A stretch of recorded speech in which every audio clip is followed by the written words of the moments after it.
ছাত্র জনতার গণঅভ্যুত্থানে ঢাকার উত্তরাত আনন্দ মিছিল পুলিশের গুলিতে নিহত বাংলাদেশ এয়ারলাইন্স ট্রেডিং সেন্টারের মেধাবী ছাত্র শহীদ উমর বিন নুরুল আফসারের খবর জিয়ারত গুজ্জি অন্তর্বর্তী সরকারের গৃহায়ন গণপূর্ত এবং শিল্প মন্ত্রণালয়ের উপদেষ্টা আদিলুর রহমান খান।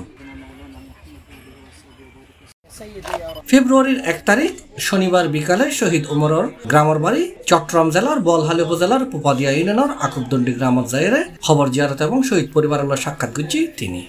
শহীদ ওমরের মায়ের সঙ্গে দেখা করতে শহীদ ওমর সহ অসংখ্য শহীদের রক্তের কারণে কিন্তু আজকে বাংলাদেশ আবারও স্বাধীন হয়েছে।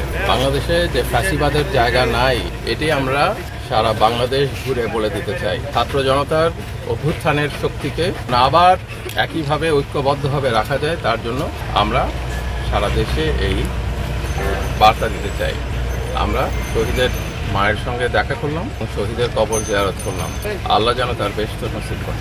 আমরা সারা দেশের শহীদদের জন্য দোয়া করি প্রতিনিয়ত যেন তাদেরকে বেহেশত নসিব করে, যেন বাংলাদেশে সমস্ত অন্যায় অবিচার যেটা এই শহীদরা তাদের আত্মদানের মাধ্যমে অবসান ঘটিয়েছেন তা যেন কোনোদিন কখনো ফিরে আসতে না পারে। সমস্ত অত্যাচার অবিচারের জন্য পরিসমাপ্তি ঘটে।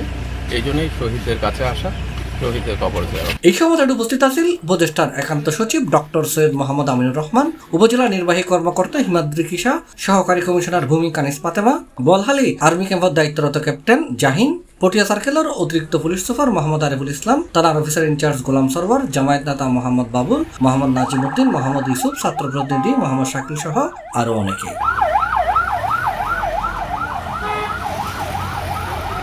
C+ TV, Chittagong.